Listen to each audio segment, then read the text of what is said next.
Oke, terima kasih Ibu Umi. Ya, Assalamualaikum warahmatullahi wabarakatuh. Waalaikumsalam warahmatullahi wabarakatuh. Alhamdulillahirrahmanirrahim. Kita semua masih bisa berkumpul lagi sore ini bersama Ibu Puji mendengarkan materi tentang tunagrahita. Tadi pagi kita sudah uh, dengar panjang lebar materi yang disampaikan oleh Ibu Puji dan yang langsung dimoderatori oleh Ibu Salwa. Jadi tadi pagi Bu Salwa sudah memperkenalkan Bu Puji dan semuanya tentang Bu Puji. Jadi di sini saya tidak lagi uh, memperkenalkan Bu Puji ya, karena kita tahu sudah mengenal benar Bu Puji yang luar biasa. Oke, tapi memang nampak luar biasanya di sini. Tadi saya baca di chatting, biarpun Ibu Pujinya belum memulai materi di jam sekarang, pesertanya sudah mulai bertanya-tanya. Jadi tapi tetap pertanyaan nanti ya, nanti kita bacakan Bu Puji ya. Saya tengok sudah ada yang peserta yang sudah bertanya di setting.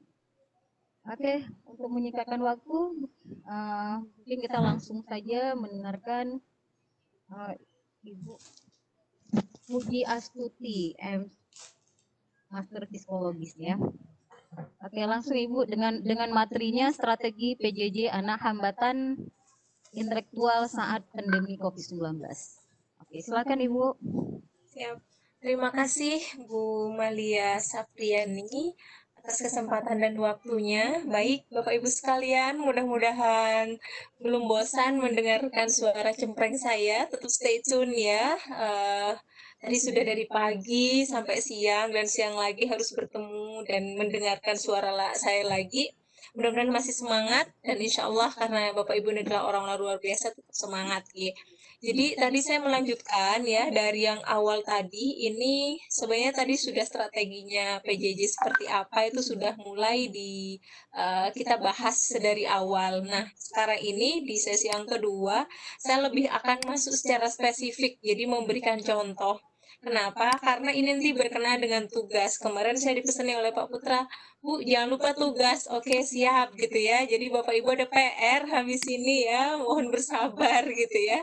Nah, karena nanti ada PR, nah tadi kan sudah seperti apa sih konsepnya, apa dasarnya, bagaimana strateginya sudah diulas di awal. Sekarang kita akan masuk lebih spesifik lagi ke bagaimana kita menyusun satu saja konsep yang ingin kita berikan kepada siswa. Ini saya contohkan tunagrahita sedang misalnya. Sebelum ke sana, tadi saya di sela-sela istirahat saya kebetulan iseng-iseng baca buku ini yang mungkin yang punya ini adalah khusus membahas tentang special education series, jadi mental retardation. Jadi memang khusus satu buku ini yang membahas tentang retardasi mental. Ini buku saku saya dulu waktu garap tesis, itu salah satunya ini. Setelah saya baca-baca lagi gitu ya, tadi sempat saya ingat ada satu pertanyaan tadi tentang anak tunagrahita yang melukai diri.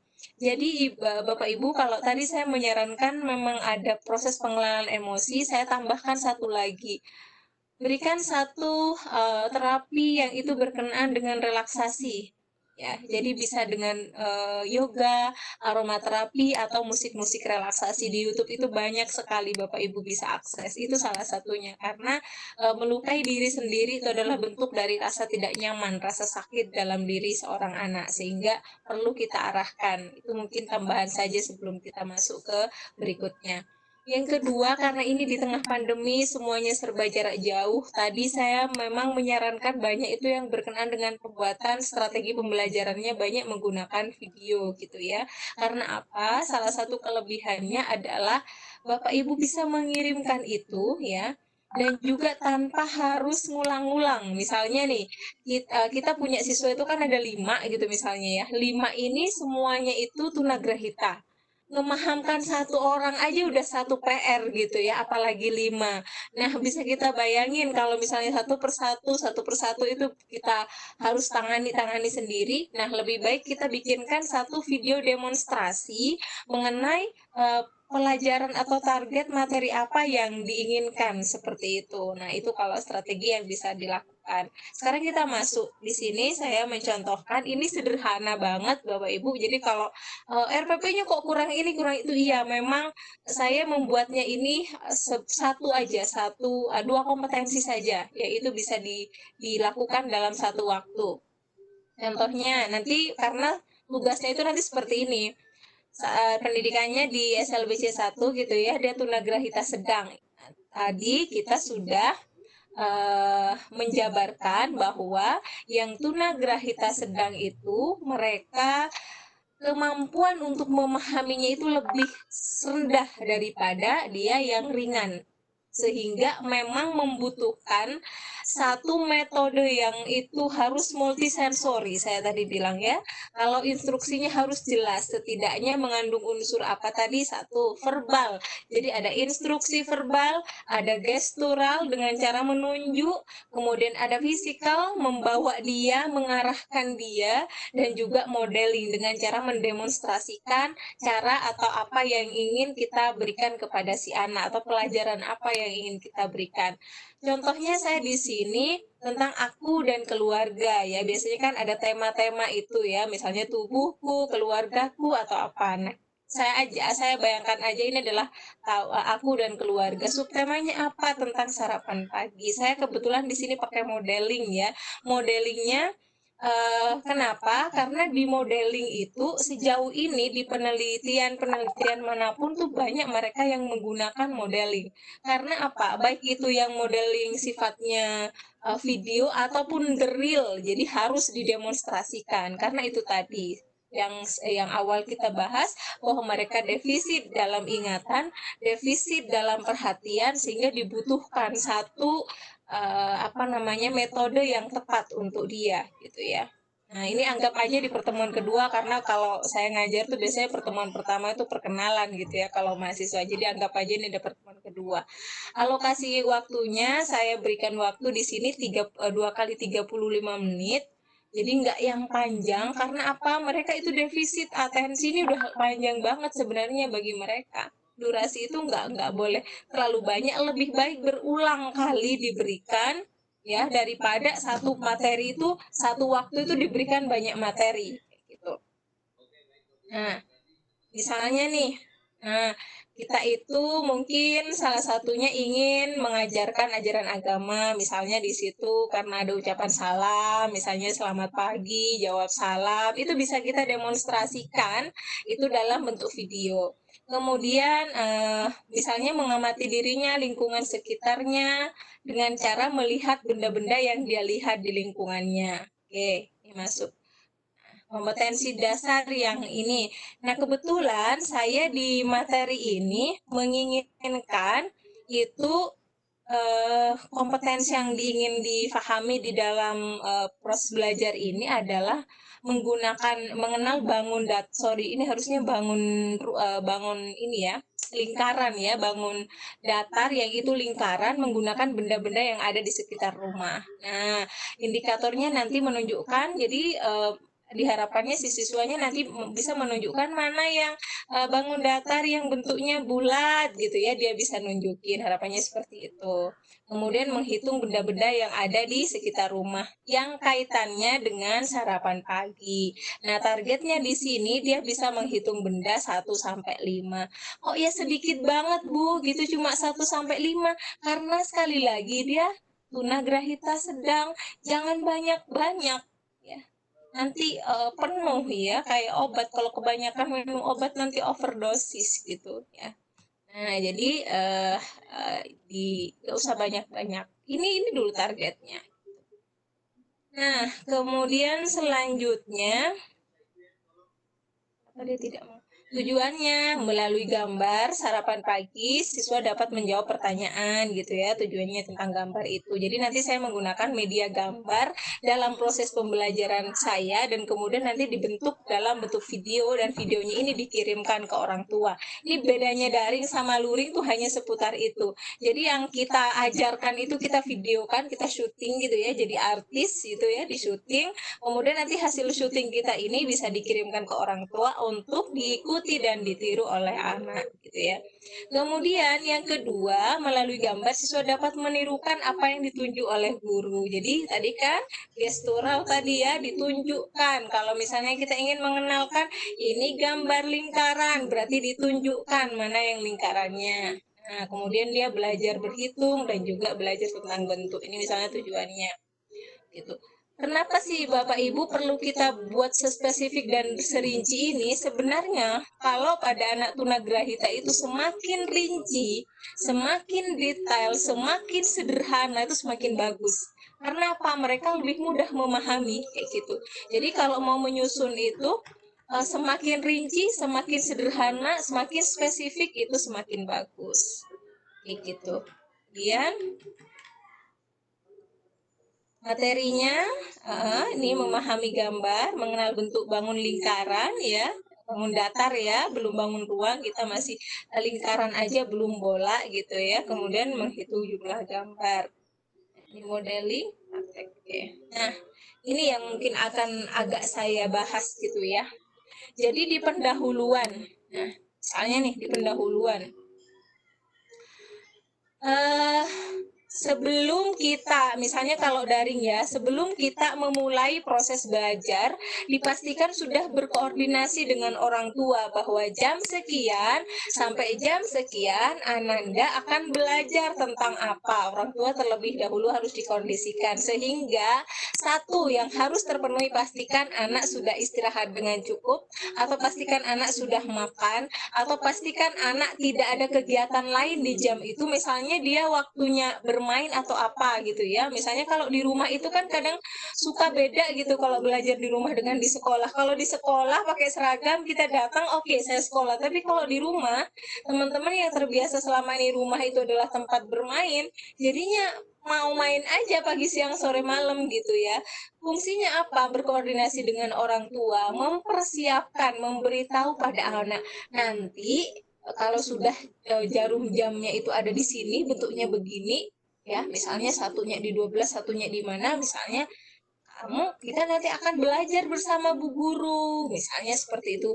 Nanti kita akan belajar bersama Bu Malia. Jadi terlebih dahulu anak sudah dipersiapkan. Ini fungsinya berkoordinasi dengan orang tua terlebih dahulu, gitu ya. Jadi nggak tiba-tiba gitu. Walaupun Bu itu kan sudah kegiatan harian dan sudah pasti nanti dikira gurunya bawel gitu ya.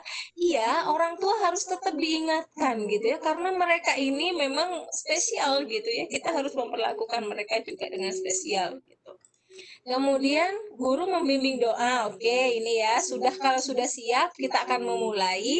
Guru sudah membimbing doa.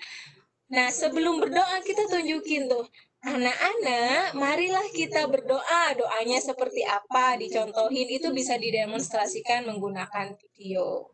Kemudian ditanya sudah berdoa, ditanya kegiatannya sebelum belajar itu tadi ngapain aja, tadi sarapan apa. Itu membangun, kalau dalam psikologi itu membangun repo gitu ya, membangun hubungan baik gitu, membangun hubungan baik antara guru dan siswa. Terus memastikan juga apakah mood siswa itu sudah bagus atau belum. Ya, kalau misalnya ada yang masih tadi ngapain aja sebelum sekolah, dia masih mencucu aja ya, masih ogah-ogahan gitu ya. Oke, karena ada yang masih belum semangat, kita nyanyi dulu, nyanyi apa gitu. Jadi memastikan bahwa anak ini benar-benar siap untuk belajar. Biar tadi kayak katanya Pak Dharma Wangsa itu ya, giliran disuruh olahraga pengennya diem, giliran di dalam kelas pengennya main di luar gitu ya. Ini karena ketidaksiapan kadang. Kemudian guru menyampaikan subtema yang akan dibahas, kemudian setelah subtema, oke, kita sekarang ini mau belajar tentang sarapan pagi gitu ya. Terus guru menyampaikan tujuan dari pembelajaran apa sih? Nah, kita dari sarapan pagi ini ingin mengetahui berapa sih jumlah piring yang ada, nanti kita akan berhitung bersama gitu. Atau kita nanti akan melihat bentuknya piring itu seperti apa sih namanya bentuknya piring. Oh, nah itu disampaikan gitu ya. Kemudian juga guru menyampaikan keinginan atau target yang ingin dicapai. Nah, anak-anak pada pagi hari ini atau adik-adik pada pagi hari ini, Bu Guru tuh ingin sekali adik-adik tuh tahu tentang hitungan jumlah piring yang ada di gambar ada berapa. Kita coba nanti hitung dari 1 sampai dengan berapa, misalnya seperti itu. Masuk ke inti. Nah, di sini ini kita mulai masuk ya. Guru memegang gambar dan meminta siswa melakukan hal yang sama walaupun dalam bentuknya video ya. Misalnya nih, saya akan ngevideo. Silahkan diambil gambarnya. Coba gambarnya lihat. Nah, sekarang kakak siapa atau adik-adik atau anak-anak sekarang coba diangkat. Nah, karena kita itu sistemnya daring dan mungkin tidak terlihat, pastikan orang tua yang memandu ini. Jadi memastikan anak, orang tua untuk bekerja sama dengan guru gitu ya, untuk meminta dia untuk mengangkat. Guru memastikan siswa fokus pada gambar. Tetap aja, ayo sudah kan, ayo lihat di situ ada gambar apa saja. Oh, ada gambar anak-anak, ada gambar apa gitu ya. Coba dijawab, ada gambar apa itu? Nah, di sini orang tua yang akan meminta anak untuk menjawab, memastikan bahwa yang ditanya guru itu terjawab. Kenapa? Karena anak-anak dengan hambatan intelektual ini mereka fokusnya tadi ya, atensi atau perhatiannya itu kadang tidak tepat atau mereka mengalami defisit atau kurang di dalam fokusnya. Kemudian untuk memastikan lagi guru tuh nyebutin apa saja yang ada di dalam gambar. Oh, di situ ada gambar piring. Mana piringnya coba ditunjuk gitu ya. Ada gelas, mana gelasnya ditunjuk. Jadi pastikan anak juga mengikuti dan guru juga menunjuk apa-apa yang dia sebutkan itu tadi. Ya, meminta siswa untuk menirukan dan menunjuk gambar-gambar yang disebutkan, menunjuk ke arah piring, maka siswa juga diminta untuk melakukan hal yang sama. Kemudian menghitung jumlah piring, siswa juga diminta untuk melakukan hal yang sama dan seterusnya begitu ya. Oke. Nah, untuk membandingkan di situ kan misalnya kita akan mempelajari dia tentang bangun lingkaran gitu ya, bangun datar yaitu lingkaran. Kita sediakan kertas, sekarang coba ambil kertas berikutnya gitu ya, dibandingkan sama ya. Coba dilihat piring itu bentuknya bulat diikuti. Jadi dia disuruh membuat lingkaran di piring. Terus dia suruh lagi di kertas satunya, coba satunya juga diikuti. Ternyata dia membuat lingkaran juga di lingkaran di kertas satunya. Sama ya, ternyata kalau di pelajaran ini bentuknya piring itu apa? Misalnya bentuknya sama kayak apa? Kayak lingkaran. Jadi diulangi lagi, piring bentuknya sama kayak apa? Lingkaran. Lingkaran bentuknya sama kayak apa? Piring. Jadi benar-benar harus detail dan sangat sederhana. Gitu ya, di akhir kemudian penyimpulan. Nah, guru berpesan agar melihat kembali video bersama orang tua. Jadi memastikan bahwa mereka melakukan recall atas pembelajaran itu. Oke, sumber medianya bisa buku siswa dan guru. Sekali lagi saya ingatkan, buku siswa itu, lembar kerja itu dibuat sesederhana mungkin ya, relevan, tidak usah terlalu banyak ornamen-ornamen yang tidak sesuai, tidak relevan. Dan video, gambar kegiatan, gambar bangun, kalau perlu boleh pakai mozaik juga boleh. Ya, ini penilaian kayak gitu. Nah, mungkin seperti itu Bu Malia, kita akan banyak berdiskusi saja nanti teman-teman gitu ya. Setelah ini silahkan nanti dibuat tugas ya, tugasnya mana ya tadi? Jadi membuat program seperti ini setidaknya jelek-jelekan gitulah ya, dibuat begini. Jadi nanti rencana pembelajaran dengan satu aja target, nggak usah banyak-banyak.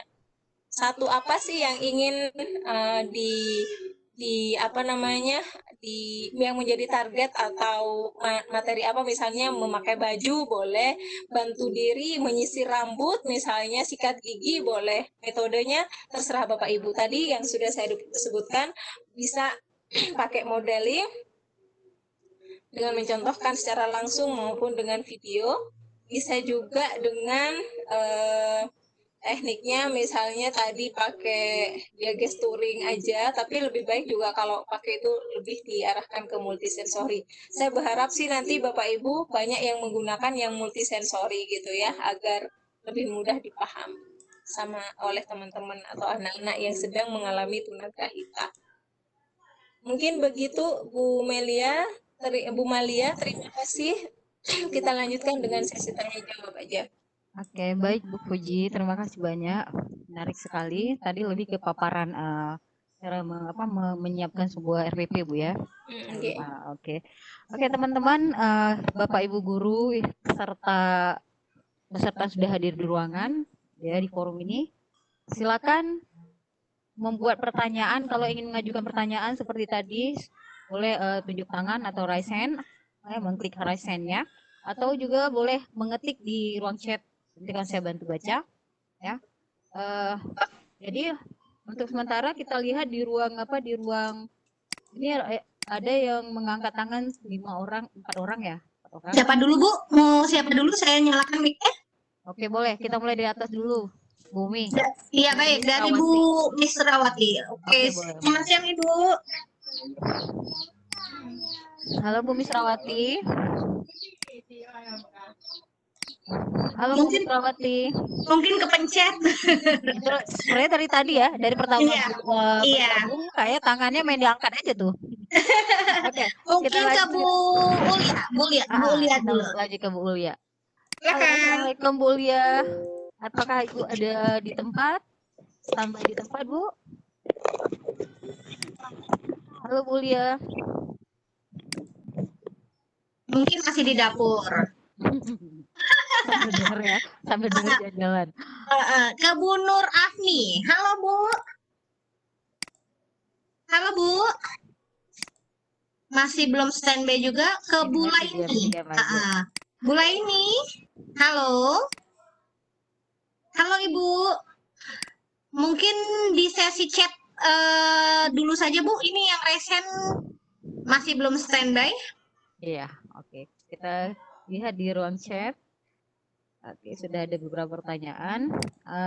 Yang pertama saya bacakan pertanyaan dari Bapak Munawir. Ya. Oke, Assalamualaikum. Saya Munawir dari SLB YTC Kuta Blangbiren. Mau bertanya, metode apa saja yang bisa kita terapkan dalam pembelajaran anak tunagrahita dan ketunaan ganda? Oke, silakan Ibu Puji. Oke. Dulu ditanggapi dulu.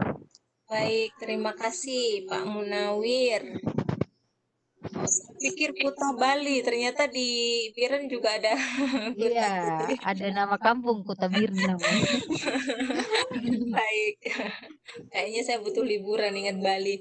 Oke, eh, tunak gandanya apa ya Pak? Kalau boleh tahu, karena apa namanya gandanya itu bisa jadi apakah misalnya diikuti dengan ketunan misalnya ada daksa gitu ya atau apa ketunaan-ketunaan yang seperti apa misalnya yang terjadi ini.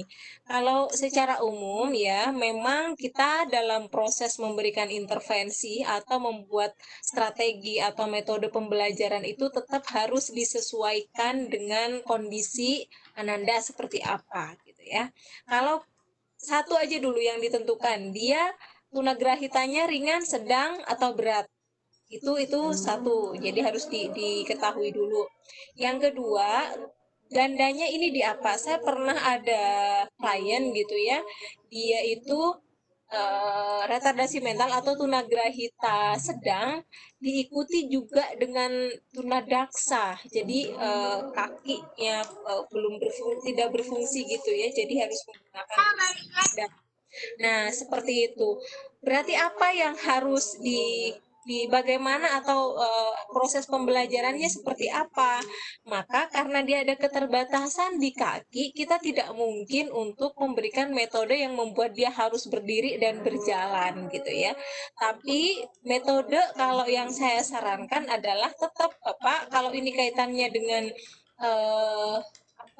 pengetahuan, pemahaman menggunakan video modeling itu sangat tepat gitu ya untuk anak-anak seperti ini. Selain itu, yang tadi juga saya sebutkan multisensori itu tetap bisa digunakan untuk anak-anak yang mengalami walaupun dia punya ketunaan ganda, kalau dia tuna gandanya itu berkaitan dengan fisik. Tapi kalau misalnya autis itu beda lagi nanti ya. Kalau misalnya ada dia autis tapi juga disertai tunagrahita kayak gitu.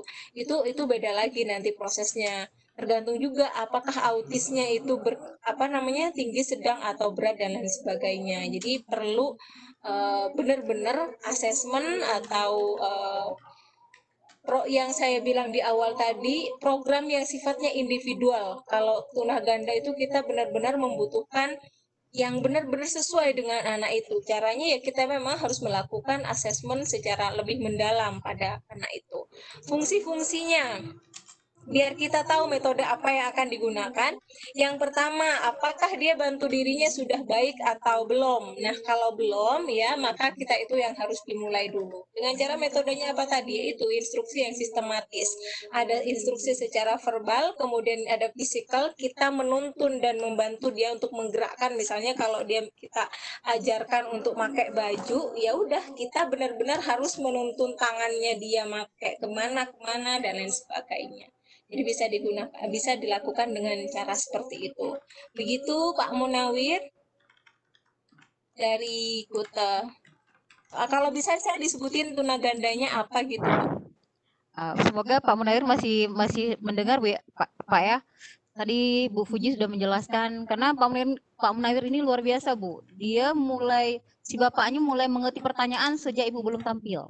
Jadi saya bisa membacanya. Semoga bapaknya masih standby di sini dan mau sedikit mengklarifikasi mungkin untuk tadi jawaban Ibu menambah atau apa. Oke, kita lanjut dulu Bu ya. Oke. Pak Munawirnya mungkin belum ini memberikan komen. Kita lanjut pertanyaan dari Iya. Puspri Sumarah. Jadi Ibu Puspri Sumarah. Assalamualaikum warahmatullahi wabarakatuh. Ibu maaf tanya, di RPP asesmen awal tidak ditulis ya Bu. Terus untuk penilaian gimana Bu? Terima kasih. Oke, baik. Oh iya, jadi asesmen awal tidak dituliskan gitu ya, langsung aja dia kena yang disebutkannya adalah tunagrahita sedang gitu ya, ujuk-ujuk ya kalau katanya moro-moro gitu kalau katanya orang Jawa. Iya, tidak dituliskan memang. Jadi anggapannya di dalam RPP ini asesmennya hanya sebatas dia itu tunagrahita sedang yang berfungsi semuanya secara fisik aman, tidak ada masalah dan tidak ada ketunaan lain. Seperti itu. Memang tidak saya tuliskan. Kemudian yang kedua, untuk penilaiannya gimana? Biasanya kalau saya itu lebih penilaiannya pakai rating Bu, tapi penilaian ini monggo kerso gitu. Jadi Ibu mau penilaian sifatnya pakai rating, mau pakai angka juga boleh. Kalau saya biasanya kalau pada untuk terapi anak seperti ini saya pakainya rating Bu. Jadi untuk mengevaluasi apakah si anak ini ada perkembangan atau tidak. Misalnya nih Bu, kan tadi di situ mengenal bangun ruang bangun datar yaitu lingkaran. Nah, anak itu misalnya saya akan bikin rating 1 sampai 5. 5 itu dia sudah bisa menguasai ketika ditanya itu ayo bangun piring itu sama kayak bangun lingkaran, dia sudah bisa seperti itu, skornya 5. Tapi kalau dia misalnya masih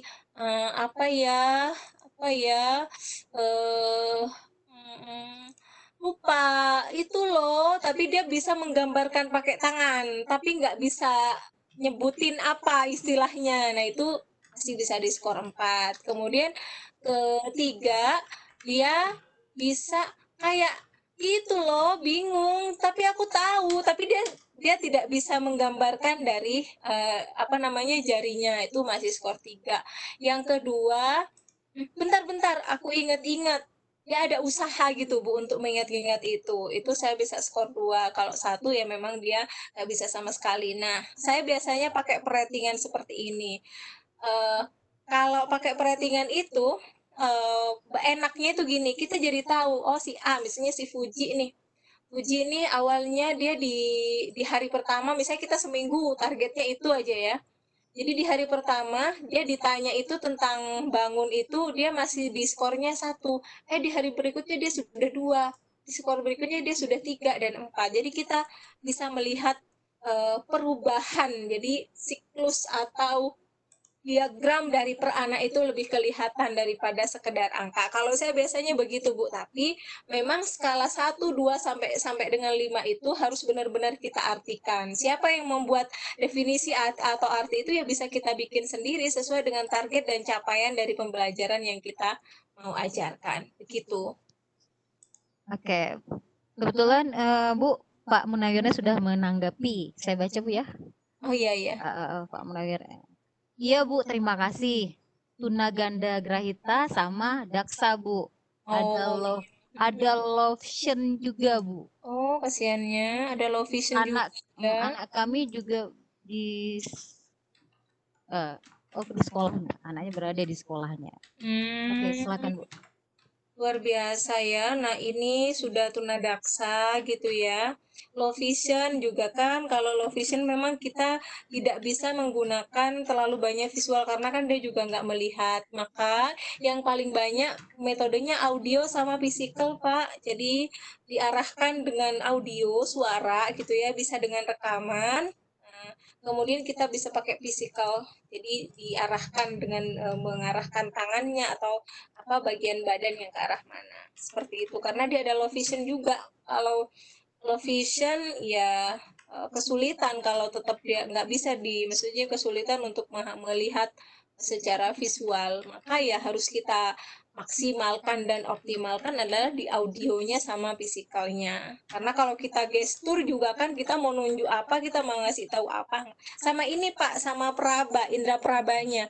Jadi kalau misalnya kita mau mengajarkan huruf A gitu ya sama dia, sama anak ini, jadi kalau tangannya masih bisa difungsikan Pak, itu tangannya jarinya itu bisa tadi yang kayak saya tadi bilang ada pasir itu bisa digunakan untuk memahami huruf A itu dia melihat apa kayak menulis di pasir gitu. Itu seperti itu Pak Munawir. Oke, semoga Pak Munawirnya puas dengan jawaban Ibu ya. Oke, kita lanjut Bu. Pertanyaan dari Ibu Risnawati dari SMA LB Negeri 14 Takingan. Pertanyaannya, bagaimana pembelajaran yang efektif bagi anak tunagrahita selama proses PJJ? Terima kasih. Ya, pembelajaran yang efektif ya. Ya, tadi di awal saya menjelaskan mengenai adaptasi yang harus dilakukan, Bu ya. 1, adaptasi dari buku ajar. Adaptasi yang dari ya maksudnya dari lembar kerja, dari lembar kerja. Kalau biasanya selama ini itu banyak gitu, itu diusahakan untuk 1 lembar kerja 1 saja. Jadi jangan sampai 1 lembar kerja itu menjawab banyak pertanyaan-pertanyaan atau banyak materi gitu. Jadi diadaptasi lembar kerjanya. Yang kedua, adaptasi metodenya. Kalau selama ini kan kita menjelaskan secara langsung gitu ya, maka Ibu bisa menggunakan audio visual dengan menggunakan video itu tadi. Terus yang ketiga,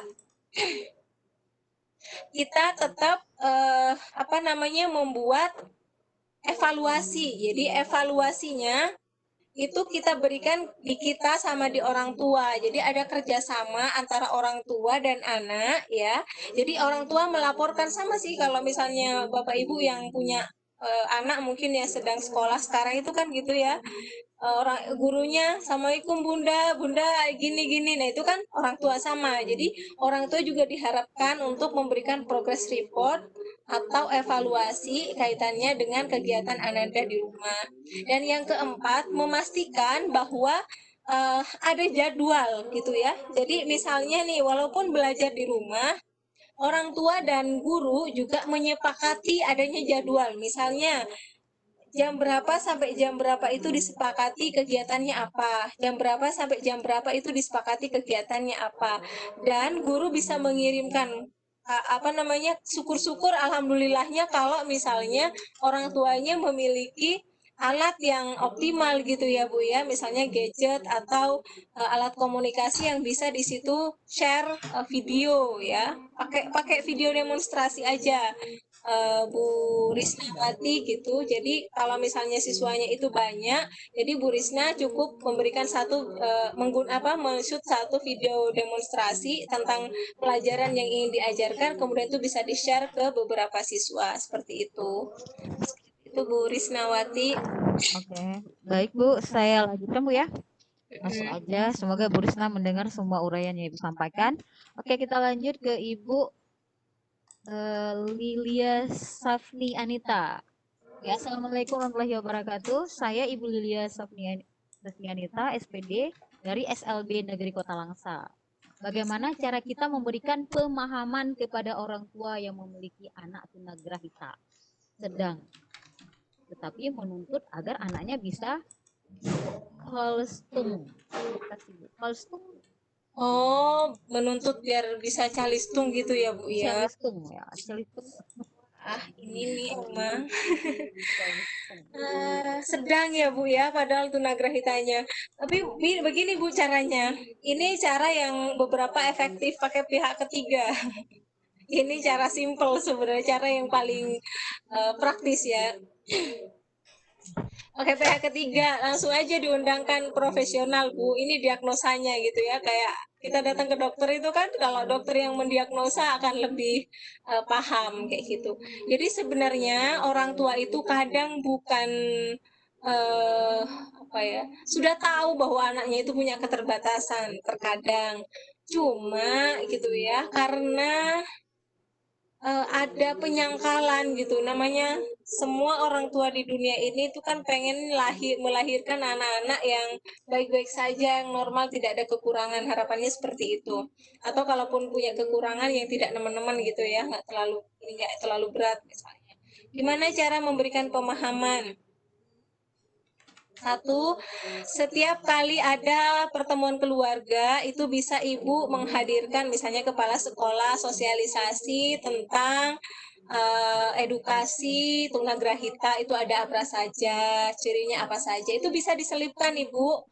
Kalau Ibu Lila ini kepala sekolahnya malah lebih bagus gitu ya, langsung bisa ambil kebijakan gitu. Nah, bisa seperti itu. Jadi nggak yang langsung ke orang tuanya kayak gitu.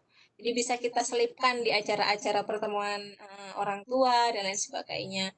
Terus yang kedua, kalau misalnya anak saya ini harus bisa baca, tulis, hitung dan lain sebagainya. Terus sometimes gitu di sela-sela itu diajak ngobrol orang tuanya. Ibu, kenapa ibu pengen anaknya bisa calistung? Terus apa namanya? Selama ini kalau sudah bisa calistung kira-kira apa? Terus di rumah kegiatannya gimana? Malah diajak kerjasama nggak apa-apa. Ibu nuntut agar bisa calistung, tapi kita harus kerjasama gitu. Dan kerjasama ini harus intens kita lakukan agar anak bisa calistung. Ya kalau ibu misalnya sulit untuk bekerja sama, kita tidak bisa merealisasikan ini. Misalnya dengan cara seperti itu. Jadi yang pertama bisa cara praktis langsung kerjasama dengan praktisi gitu ya, dengan psikolog di sana di Aceh misalnya, atau yang punya hak untuk melakukan diagnosa ya. Terus yang kedua bisa kita lakukan sosialisasi atau edukasi kepada orang tua di hari-hari tertentu, misalnya pada saat rapotan atau apa gitu ya, di mana di situ memberikan edukasi kepada mereka tentang macam-macam dari tunagrahita dan apa kelemahannya, bagaimana karakteristiknya dan lain sebagainya, itu bisa. Terus yang ketiga, kita ngobrol heart to heart gitu, dari hati ke hati, apa sih targetnya ibu bisa kayak gini, dan sekalian aja diajak kerja sama beliaunya. Begitu Bu Lilia Sefni. Oke. Ini kebetulan bukan Pak Munawir bertanya lagi tentang RPP. Jadi beliau bertanya, saya mau tanya apa boleh Bu kita buat PPI sebagai pengganti RPP? Boleh nggak? Nggak apa-apa, Pak. Cuma yang targetnya di sini adalah kita membuat satu model aja, satu dari kita misalnya target materinya apa, terus akan diajarkan dengan cara seperti apa gitu. Yang penting itu tadi memuat satu secara instruksi verbal, kemudian memuat di situ ada apa namanya fisikalnya, ada gesturingnya, sama ada modelingnya. Yang penting memuat itu saja. Mau bentukannya kayak gimana juga monggo. Yang penting itu di metodenya aja gitu. Misalnya saya mau mengajarkan dia tentang berterima kasih misalnya. Nah, metodenya pokoknya metode ada itu tadi, verbal, gesturing, physical sama modeling harus tercover gitu. Oke, baik Bu. Selanjutnya pertanyaan dari dari Ibu Roslaini SPD. Jadi beliau adalah guru PJOK. Assalamualaikum, Bu, saya guru PJOK. Bolehkah guru PJOK mengajar di SLB? Oke, silakan Bu. PJOK, olahraga. Ini kayaknya yang jawab orang dinas aja ya Bu ya. Ya kalau PJOK ngajar olahraga kan nggak apa-apa Bu, malah bagus gitu kan. Mereka juga butuh untuk olahraga gitu. Kalau saya sih, kalau itu kan kaitannya dengan kebijakan dari dinasnya gitu ya. Tapi kalau ditanya kebijakan, saya mohon maaf, saya tidak punya kompetensi untuk aturannya ada atau kayak gimana. Tapi kalau secara kualifikasi kemampuan PJOK boleh banget malahan, karena mereka juga butuh untuk refreshment, butuh juga olahraga, butuh juga PJOK itu kan ada kreativitasnya juga kalau nggak salah itu ya.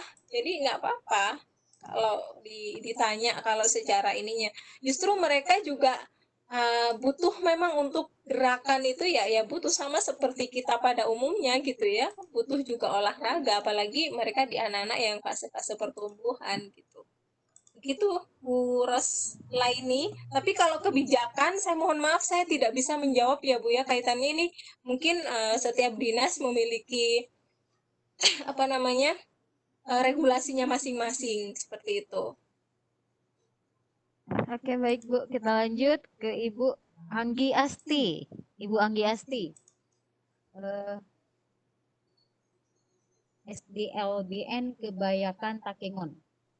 Bu, maaf, saya mau minta masukan dan cara atau strategi khusus yang disesuaikan dengan kemampuan dan kesulitan anak dalam mempelajari simbol bilangan matematika. Silakan Bu. Ibu Asti ya, kebayakan. Oh namanya lucu-lucu, saya semakin penasaran aja jadi pengen ke Aceh nih. Namanya bagus-bagus, lucu-lucu bagi saya. Saya pikir tadi kebanyakan, ternyata kebanyakan ya. Nama kampung juga, nama daerahnya. Baik, oke. Cara strategi yang disesuaikan dengan kemampuan kesulitan anak dalam mempelajari simbol. Mempelajari simbolnya ini rumusnya atau simbol kurang tambah, Bu? Ya, itu ini. Tapi kalau apa ya? Dari semua proses pembelajaran ya, di apa namanya, kalau simbolnya itu bisa dibuat simbol mainan, misalnya itu kayak tambahan, apa namanya, kurangan, itu bisa kita bikinkan dengan cara kayak permainan gitu Bu. Jadi simbol tambah gitu misalnya, atau simbol kali gitu ya.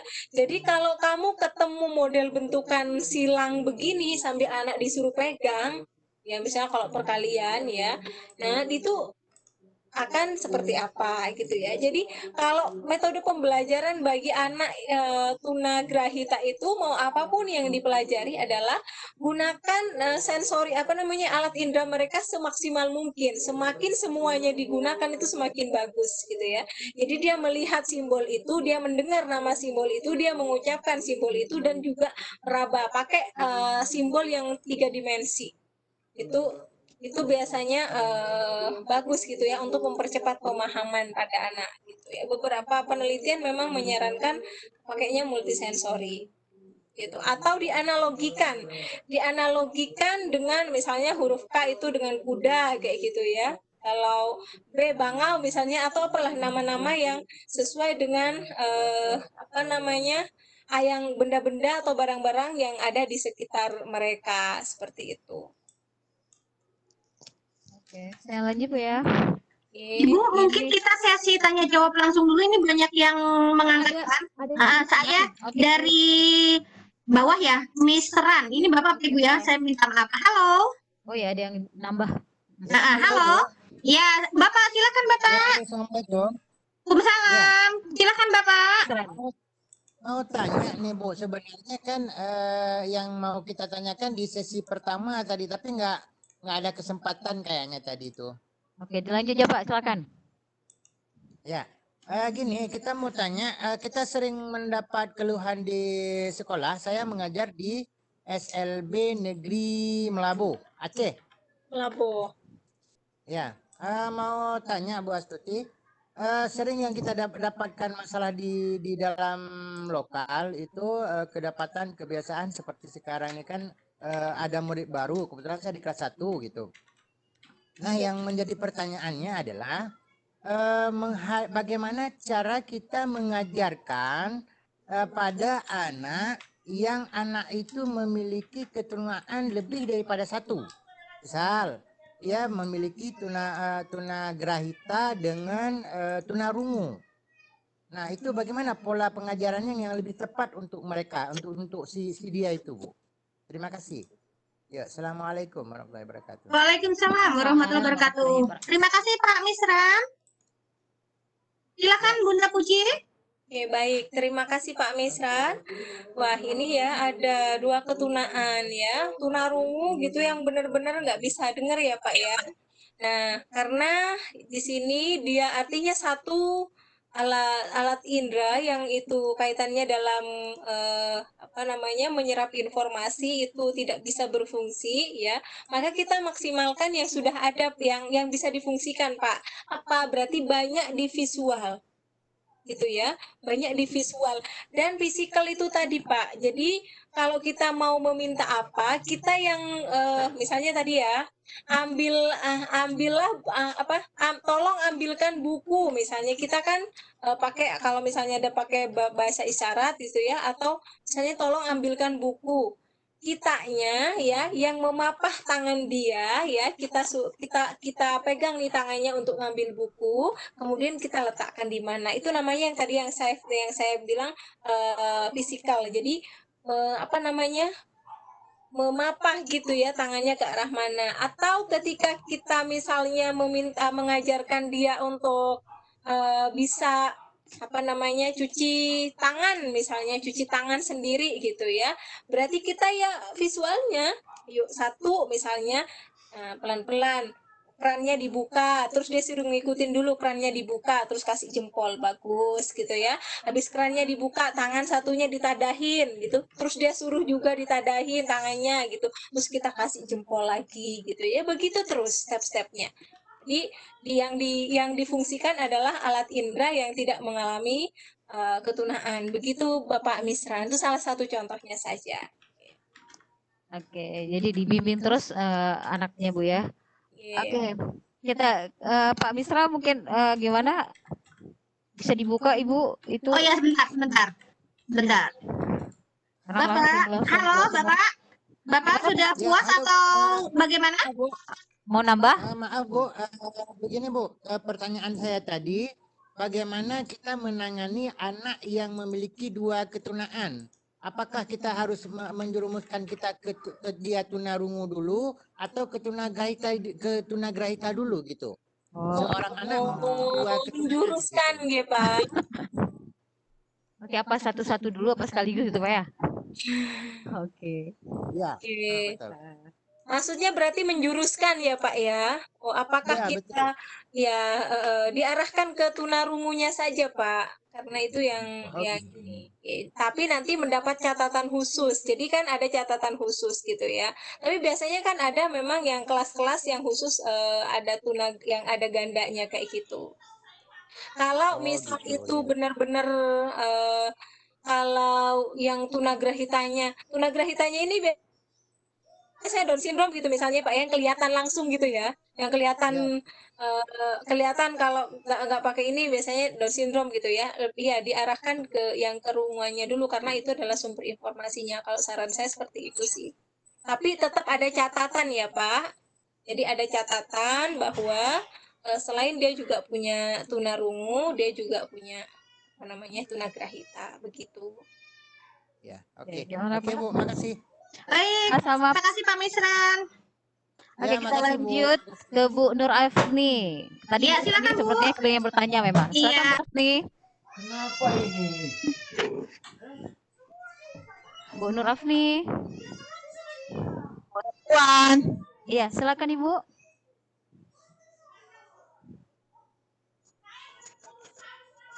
Halo, terputus-putus kah? Ya, Halo Bu Nur Afni. Assalamualaikum. Waalaikumsalam. Silakan Bu. Anak tunagrahita, Bu, bagaimana cara menghadapi dia tidak mau berbicara? Tidak mau berbicara, nggih. Sama sekali tidak mau berbicara, tapi dia suaranya ada, mau bicara, tapi tidak mau berbicara dengan guru dan teman. Oh iya ya, selektivitisme Ya. ya. Dan metode apa yang kita lakukan biar senang dia sedang belajar, gairah, gimana Bu? Oke, dan mau bicara Bu ya. Oke, silakan Bu. Bu Puji. Oke. Ya, baik. Nggak mau bicara dengan guru, nggak mau bicara dengan teman gitu ya. Mungkin saya melihat dulu dari sisi kenapa dia tidak mau berbicara gitu ya. Anak-anak yang biasanya ketika di sekolah itu ada namanya selektivisme, jadi nggak mau berbicara dengan orang-orang tertentu karena biasanya ada rasa tidak aman gitu ya, ada rasa tidak aman, entah itu pada guru dan juga pada anak ya. Yang pertama ditanya ke orang tuanya, Bu, dia ini kesukaannya apa? Mainan favoritnya apa, atau dia itu suka kalau ngebahas apa, ditanya sama orang tuanya. Di rumah dia biasa mainnya apa, misalnya nih dia perempuan, Dia kita main dengan anak kecil, Bu. Dengan anak kecil dia mau berbicara. iya ya, karena Ya, memang sebenarnya anak kecil 3 tahun. padahal dia usianya berapa tahun? Kata ibunya mau berbicara, tapi dengan anak kecil 3 tahun, 2 tahun setengah. Dan sebayanya nggak mau. Iya. Kalau sama ibunya tapi mau Bu berbicara?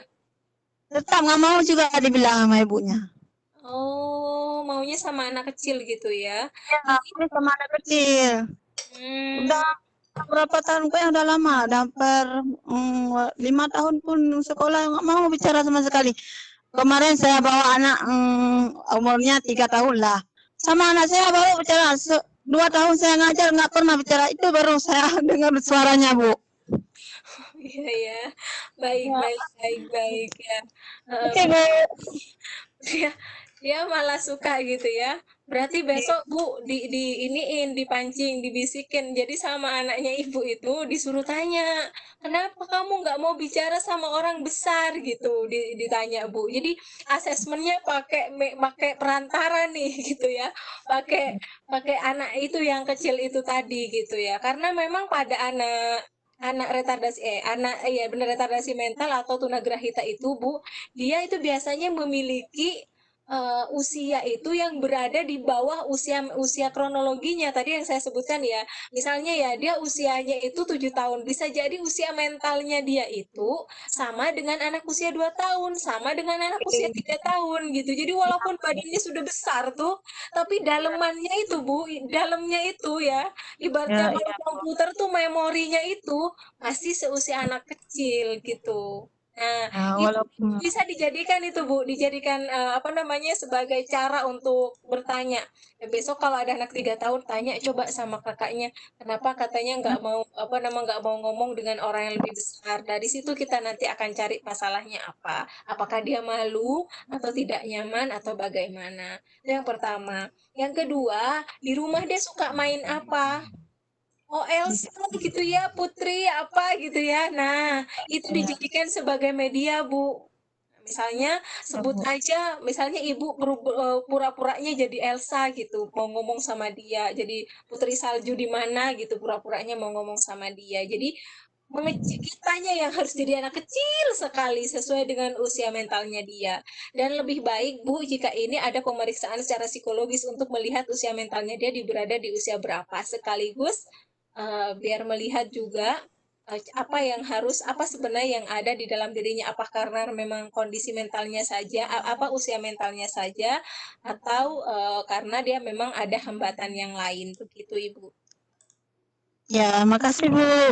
Oke, terima kasih Bu Afni. Ibu dari mana tadi? Dari Aceh, SLB PD Jaya. Oh, PD Jaya, SLB PD Jaya. Oke, terima kasih Bu Nur Afni. Kita lanjut Ibu Sartina, SPD. Lah. Halo Ibu Sartina. Halo, assalamualaikum. Waalaikumsalam. Ibu Sartina. Yang ingin saya tanyakan Bu, bagaimana cara penanganan anak tunagrahita yang memiliki puberitas tinggi atau selalu berpikir negatif? Gimana tuh Bu? Punya apa ya? Punya negatif gitu ya. Terus ya pikir. Iya, ringan, sedang Bu. dia ringan. SMA LB nih Bu. SMA LB. Perempuan atau laki Bu? Laki Bu. Oke. Laki, bisa diberikan contohnya Ibu, apa pikiran negatifnya atau negatif thinkingnya? Kalau dia lihat kita, dia bukan mandang kita Bu, tapi dia mikir lain gitu. Kadang nanti disebutnya hal-hal yang lain gitu dari ucapan-ucapannya. Contohnya Misalnya apa? nanti bibirnya kayak mana nih Bu ya? Kenapa kalau perempuan bibirnya merah?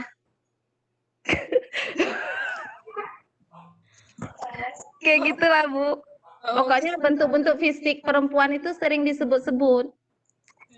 Kalau laki-laki tapi tidak disebut Bu, perempuan aja.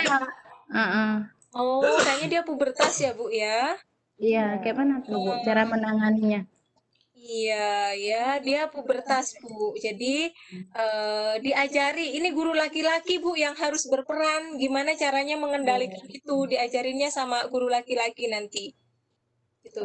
Jadi diberikan pemahaman. Kalau dia masih ringan itu masih bisa diberi pemahaman, dan guru laki-laki yang harus memberikan pemahaman ini. Itu karena memang dia pubertas Bu. Dan dia kan kalau kita kan punya normatif ya Bu ya, kontrol norma gitu kan. Boleh diucapin itu guru kita, dia malos gak rewel Bu gitu. Seperti itu. Iya Bu. Terima kasih Bu ya. Ibu Sartina dari mana? Dari SMA LP Negeri 14 Takengon Bu. Oh, Takengon lagi. Oke, terima kasih Bu Sartina. Terima. Kita minta Bu Mauliana. Halo Seru Bu ya? Mauliana. Diskusinya seru. Iya Bu. Silakan Bu Mauliana mau bertanya, silakan. Dari mana asal Kak? Assalamualaikum warahmatullahi wabarakatuh. Waalaikumsalam. Warahmatullahi wabarakatuh. Saya dari SLB Negeri Terpadu Biren. Jadi saya mau tanyakan Bu tentang penyusunan perangkat pembelajaran. Misalkan dalam satu kelas itu ada 4 orang siswa.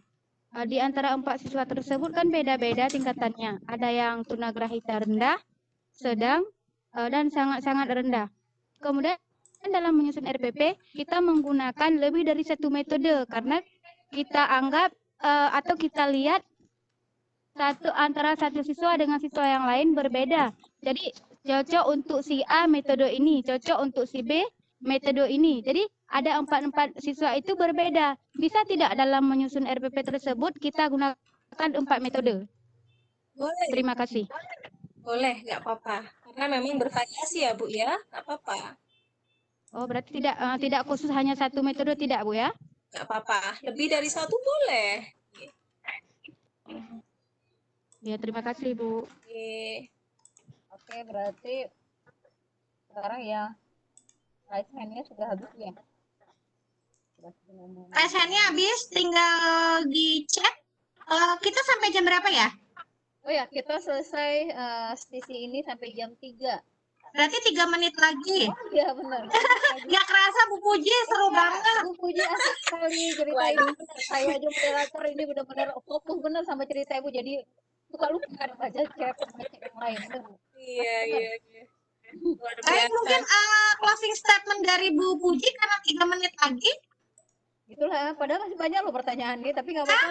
Nggak apa-apa, nanti kita bahas di WA, Ibu. Kita Udah bahas di di grup WA. ya, di grup. Karena di grup Tunagraha juga ada ujinya. Jadi teman-teman yang di kelompok Tunagraha silakan chatting langsung di grupnya sama Bu Puji. Siap Bu ya, dilayani. Bu Puji itu tadi rekaman yang pagi juga sudah saya bagikan di chat. Jadi teman-teman yang tadi sesi pagi belum mendengarkan bisa melihat rekamannya. Oke, siap ya. Baik, Ibu, mungkin closing statement di sesi 2 hari ini. Oke, baik untuk Bapak Ibu yang luar biasa ya. Seperti yang tadi saya sebutkan, anak itu adalah anugerah yang luar biasa. Di balik segala keterbatasan dan kekurangannya, mereka adalah orang-orang yang juga punya potensi dan bisa berkembang dan belajar seiring berjalannya waktu. Jika mereka tidak bisa memilih untuk lahir menjadi anak yang tidak harus memiliki kekurangan, tapi mereka dihadapkan dengan kondisi sekarang mereka memiliki kekurangan, maka tugas kita, orang yang normal, orang yang memiliki kelebihan dibandingkan mereka, tugas kita lah untuk membantu membimbing dan memberikan pelajaran bagi mereka. Dan yang terakhir, tidak ada satupun metode pembelajaran yang sempurna. Semuanya memang ada kekurangan, tapi di balik ketidaksempurnaan itu tugas kita lah untuk memberikan yang terbaik untuk anak-anak kita. Sekian dari saya, kurang dan lebihnya saya mohon maaf. Assalamualaikum warahmatullahi wabarakatuh. Waalaikumsalam warahmatullahi wabarakatuh. Terima kasih Bu Puji, luar biasa sekali. Yang penting seperti Puji sampaikan tadi, hati ya. Mengajar dengan hati, insya Allah semua anak menjadi anak yang luar biasa. Anak didik kita menjadi anak yang luar biasa. Iya. Luar biasa sekali materinya. Saya tadi pagi nggak sempat bergabung, sempat nyesel juga nih kok tahu materi tadi bagi luar biasa, sempat nyesel juga. Tapi tadi banyak aktivitas yang saya lakukan. Baiklah, tidak ada yang bisa saya sampaikan lagi. Saya hanya minta maaf, mungkin ada kata-kata saya yang tidak sopan atau tidak tidak baik. Saya mohon maaf, lebih dan kurang saya mohon maaf. Saya kembalikan ke Ibu Umi Titra Lestari. Assalamualaikum warahmatullahi wabarakatuh. Waalaikumsalam warahmatullahi wabarakatuh. Terima kasih Bu Malia, terima kasih Bu Puji, terima kasih Bapak Ibu semua. Bentar saya tanya ke Pak Fitri, apakah ada sesi foto? Biasanya Pak Fitri minta sesi foto. Halo Pak Fitri. Pak Fitri. Opa. Ya, halo. Fotoin semua, ini saya manggilnya Opa karena memang kehormatan buat beliau. Oke. Saya belum ya, saya Pak Andrian aja. Hidupkan kamera dulu. Makro sama Bapak. Pak Purnama silakan dinyalakan kameranya untuk dokumentasi Pak Fitri. Tolong dinyalakan Pak Purnama, Pak Fitri juga kalau bisa sebelum kita tutup room ini. Udah apa? Kasih Baba. Tinggal Pak Purnama. Pak Purnama mungkin nggak standby. Belum hidup kameranya. Udah nggak apa-apa, belum. Berempat saja dulu. Oke, senyum yang manis.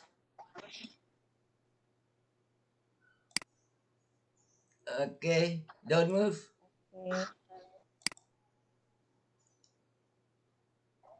Once again.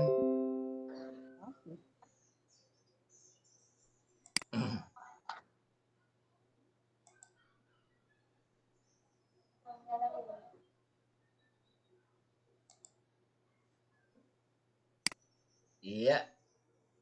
Sudah apa? Bentar.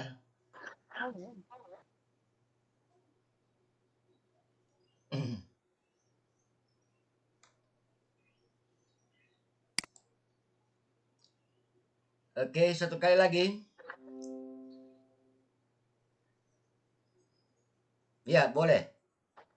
Angkat begini. Begini, boleh begini. Iya. Bu Puji katanya boleh begini. Iya.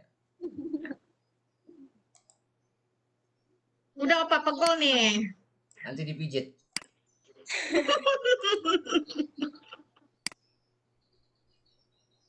Oke.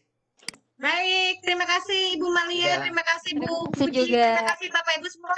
Karena saya masih ada kegiatan, saya tutup room ini. Kita ketemu lagi di lain kesempatan.